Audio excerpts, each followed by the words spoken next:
It's time now for Kara's Cures. Well, the great resignation continues with more than 4 million people leaving their jobs in September. Join us now to talk about it is strategist Jinny Uppal about the downside of hustle culture and how to have success without burnout.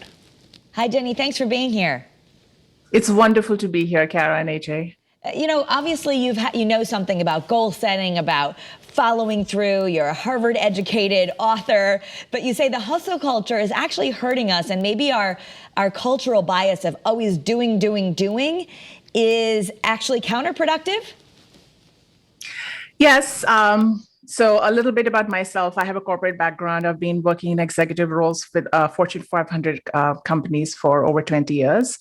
So I know a little bit about hustle, working hard, and getting results. The problem that I'm seeing now in our lifestyle is this, that we have come to believe that to get results, we have to work hard, we have to run the hamster wheel. But in the process of chasing results and running on the hamster wheel, we don't give ourselves a break. We take time away from rest. We take time away from the time we spend with our loved ones.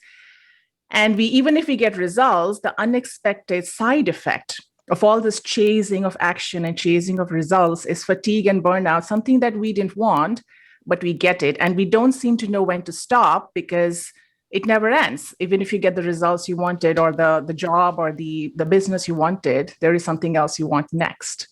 And unfortunately, it's happening enough that we have started to realize, and it's now leaking into our general psyche, and we are seeing things like the Great Resignation.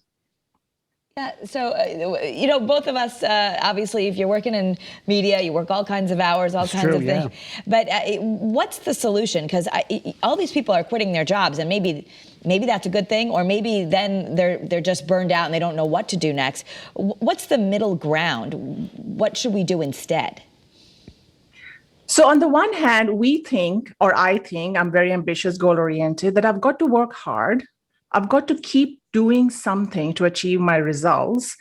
In my book, what I talk about is a fairly counterintuitive approach. At first, it may not make sense, but instead of doing something all the time, if I take a break, and I call it strategic inaction, if I take a pause and I reflect a little bit, give my brain a little bit of space so that it can come up with a creative idea, I'm more likely to get to the results faster than if I was constantly working hard to get to those results. There is neuroscience research that I came across and I write about in my book that says that if you give your mind a little bit of a break, your brain is capable of connecting the dots on all the information that we gather when we are busy doing. And it comes up with creative ideas. It's just that we don't give our mind a chance. So it's kind of like we think the solution or the thing we want is out there, but the path to it is actually within us. So counterintuitive as it may sound, taking a pause and reflecting will actually get you to your results faster than constantly chasing. So taking time to regroup, basically. Yeah. Let your mind catch up. Yep. Well, and are you seeing that the younger generation is better at this? And do you see this actually going to change in corporate culture? I know people like Arianna Huffington has actually instituted, sleep challenges, she said, for her employees, that you actually have to rest because the big ideas are like fish. You have to go deep to get the good ones. And this surface striving isn't serving corporate culture. Do you think that America's translating, it's going to change? That's a great question. In recent years, when I look at the young, the messaging they have been getting and they share amongst themselves is hustling is good. Hustling becomes about bragging. So in 2019, there was a New York Times article about the new social media celebrity influencer. They tend to glamorize the hustle. They glorify working 18-hour days. And the young then kind of get swept away with that mindset. But at the same time, I do agree that there's another almost category of influencers such as Arianna Huffington who are stepping up to the occasion and then trying to counter that narrative. So the narrative that hustling is good, hustling is the only way to be successful has been going on for more than 10 years. And now there is a new voice. And my book is an attempt to be part of that voice to say that is not the only way. The point of my book, which is In Action, Rethinking the Path to Results, is there is an alternative.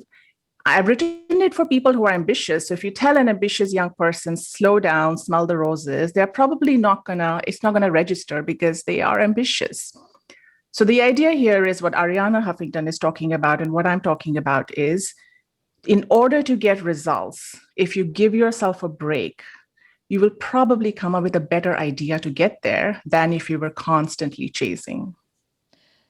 So I'm trying to think of the movie right now, but it was something like that where they were all working on something, and then as soon as they decided they couldn't work and they were all fighting, they walked out and they went and had lunch and they came back and they had the solution. So just in throughout your day, even if you're someone who likes to make lists and go, scheduling breaks, taking a moment to step away, simple things like making sure you have lunch and maybe do it in a different setting, and you might actually be more productive in the second half of your day.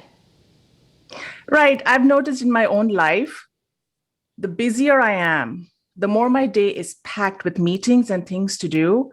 I need to introduce more breaks, and the breaks don't have to be hours. Even if I take a 5-minute break in between meetings or a 10-minute break, I want to define what I mean by a break. A break doesn't mean scrolling social media to check the feed or catching up on the news, because you're still keeping your brain occupied. You're spending energy.